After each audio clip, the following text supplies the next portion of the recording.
En fait, l'idée est partie d'un constat. Lorsque en fait, mes parents étaient à l'ambassade du Mali en Chine, on a mis en place. En fait, on est parti d'un réseau qui s'appelle Cap Africasia, où on était amené à faire des conférences débats. Et une fois, il est arrivé en fait qu'on parle des problématiques, notamment des énergies renouvelables, des énergies tout court, accès à l'électricité. L'Afrique, comme le Mali, je suis d'origine malienne, on a des soucis notamment liés à l'accès à l'électricité ou à des problèmes de délestage en fait.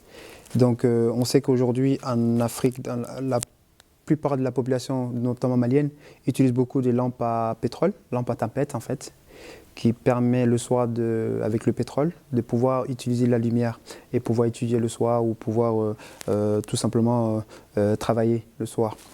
Donc par contre, ces lampes à tempête, c'était des lampes qui n'étaient pas forcément écologiques, pas forcément économiques, parce qu'il fallait toujours acheter du pétrole. Et souvent, c'était nocif parce on pouvait inhaler le dioxyde de carbone, et dangereux parce que ça pouvait aussi créer ce qu'on appelle des incendies, parce qu'il y a voilà, tout simplement parce que par inattention, on peut se brûler.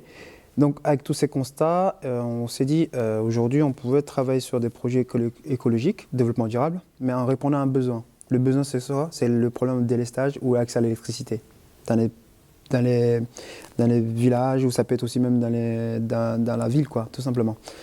Et donc en fait, on avait fait un premier projet qui était fabriquer des lanternes en Chine, qui était fait avec du plastique injecté, des produits qui n'étaient pas forcément écologiques, mais qui répondaient quand même à un petit besoin, à ce besoin-là, mais qui marchaient avec des panneaux solaires, qui absorbaient l'énergie solaire avec une batterie, et ça vous permettait d'avoir de la lumière le soir, avec toutes des options telles que le chargeur téléphonique ou encore de la radio.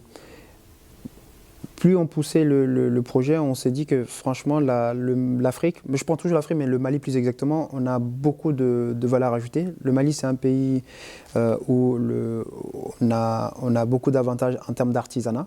On a beaucoup d'artisans au Mali. C'est un pays artisanal. Et donc l'idée, c'était de mélanger l'industrie avec l'artisan, ce qui était quand même quelque chose de très osé. C'est-à-dire qu'aujourd'hui, on a mis en place des lanternes solaires, non pas cette fois-ci avec du plastique injecté, mais avec du bois, des produits locaux, des produits recyclables, des produits on peut ramasser.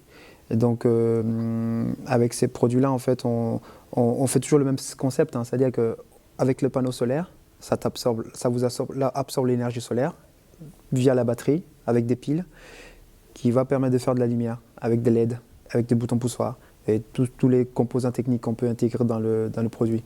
Donc voilà, on est parti de ce constat-là. C'est le constat d'accès à l'électricité et résoudre le problème des délestages. C'était un événement qui a réuni beaucoup d'entrepreneurs de la diaspora qui sont venus un peu de partout, en fait, de l'Afrique.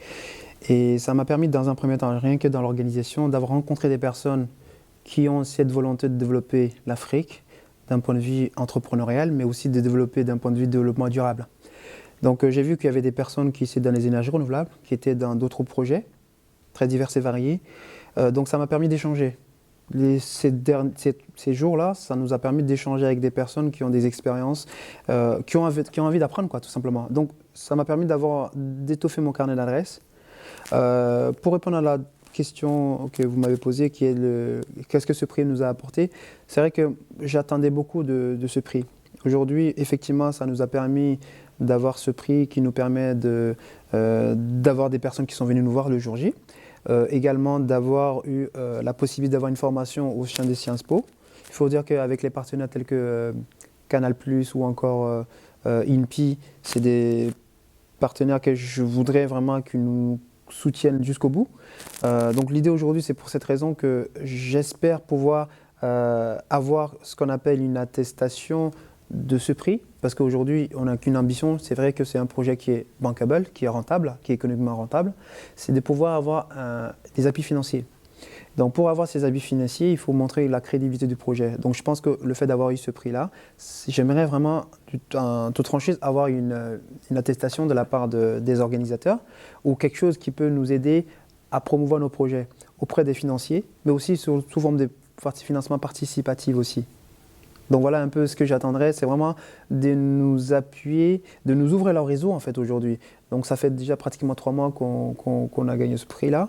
On espère en tout cas qu'ils vont pouvoir revenir vers nous pour nous donner nous proposer, nous donner ouvrir leur réseau en fait à nous, tout simplement. Nous on part à Bamako là le mercredi, donc c'est pour mettre en place cette entreprise à Bamako, pour trouver des partenaires locaux, que ce soit financiers ou autres d'ailleurs.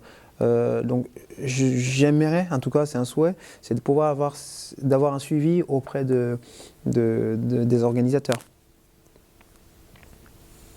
Alors vous avez conçu un projet qui répond à une problématique sociétale, comme vous l'expliquez, dans votre pays, mais comment vous allez concrétiser sa traduction en un projet